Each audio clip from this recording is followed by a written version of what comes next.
So often people, I think, they over-index for the new and shiny things, and maybe the more balanced approach is the one that might win in the end. I think Amazon is a very good example of this. Like Amazon is very early in the early days of the internet, selling books on the internet. It's a very sort of pedantic case compared to like we were here, like making a metaverse, like with VRML and peer-to-peer infrastructure, but what really turned into the internet. It was more the people selling books than people making the metaverse. My name is Hilmar Pétursson. I'm the CEO of CCP Games. We're mostly known for EVE Online, which is a space-faring massively multiplayer online game we released back in 2003.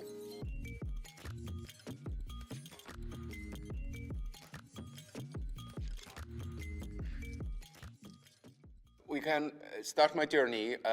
I'm 9 years old in Iceland, and I really want a singular spectrum.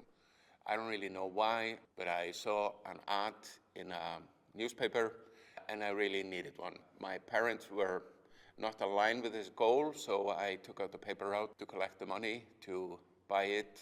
Then spent the next week with an English dictionary trying to figure out how to connect it to my parents' black and white TV. I continued this as a hobby for a while, take computer science in the University of Iceland, and kind of recruited out of that into a VRML startup in Iceland called Oz Interactive. There, the mission was to create a VRML browser. VRML was like HTML, supposed to be the markup language for the 3D internet. We quickly found out that this, obviously we called it a metaverse, it was inspired by Neil Stephenson's Snowcrash, was something that nobody really was looking for. I think I got an acute hands-on experience of the phrase, the future is already here, it's just not evenly distributed. While in hindsight, we were probably 50 years too early, we always felt like we were behind. We were always chasing. There were some competitors doing different things. There was Active Worlds doing this. There was Black Sun doing that, and we needed to add this. So we were in this sort of small microcosm of what felt to us creating the 3D internet, and we always felt like we were late to the party. Now, in hindsight, it's kind of an absurd notion, but it didn't really feel like pioneering. It really felt just chasing after something which we felt like we were always behind.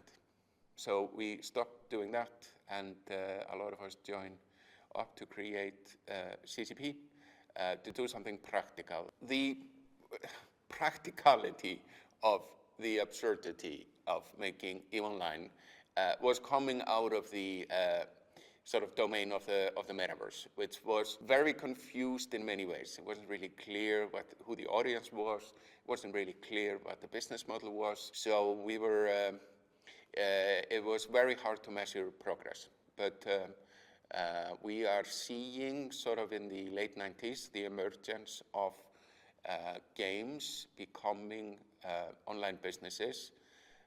It starts with experiments like MUDs, which are text-based versions. Then there's a game called Meridian 59. There's Ultima in the West and Kingdom of the Winds in Korea.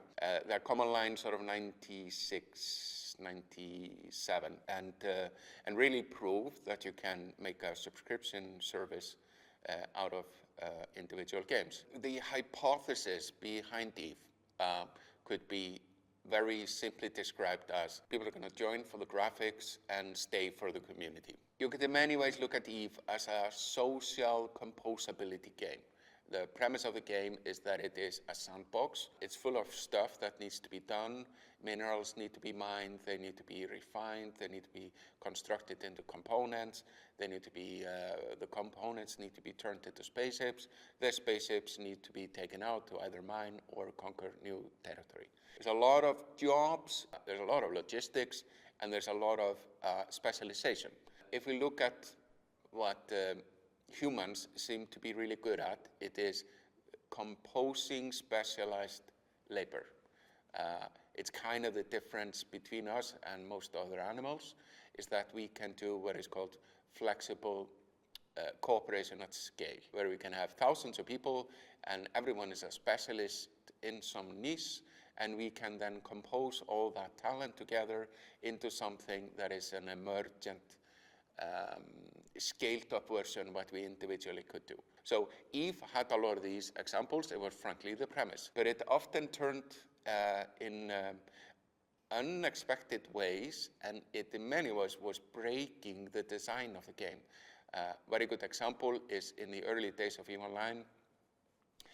There was a debug feature in the game where you could jettison a cargo container into space, and it stayed there for an hour. And the cargo container was very big. It was much bigger than the cargo hold it was injected from. We had meticulously calculated. You have this big of a cargo hold, you can take that to a mineral field, mine some minerals, and fly back to a space station. And how much you could transfer per hour was a very fixed function, and we had made all the content hierarchy of the progression and all these things built around the size of the cargo hold. So if you jettisoned this cargo container, people figured out that they could all mine into the cargo container and then have somebody take a transport ship and transport back and forth from the container, massively scaling up what a team of people mining could do over just the individual people doing the same type of mining. People were like having battleships all over in 3 months, and we were like, oh my God, what has happened? The game is ruined. And then when we look at this, this actually was much better design than the original intent. There was not only this social composability through specialization, but there was also trust in the system where the game mechanics were not guaranteeing an outcome, but it was built of the trust between the people running this socially composed optimization. One of the sort of key moments in the development of the game was not to ban this from happening, but rather respond to the fact that players had already ruined the game on month 2, and allowing for that to happen, which has then happened. Players have just as much designed the game through their behavior as we have. Certainly, the amount of software that people were willing to write and able to write, and often in many ways more able than us, to create an ecosystem of applications and services around the game, that was surprising. The fact that people were trading virtual goods from the get-go, from day one. The fact that things have really come of age, like streaming and esports, and there is now like a whole ecosystem of different type of things that come together to render the community experience of EVE Online. This is maybe one of the primary reasons why we have chosen to put in motion this Project Awakening, where we're kind of taking lessons from this massive drive that people have from literally writing a piece of the experience themselves. We have sort of over the past decade or so been thinking, okay, is there a fundamentally different premise we could build a new experience on? And certainly with blockchains, there is a different premise. We see a lot of talk about digital physics, composability of atomics within the world, etc. And we do have some of that in EVE, and I think that conversation makes a whole lot of sense, especially when you give a community of people not just an API to compose with, but also give them smart contracts to compose with.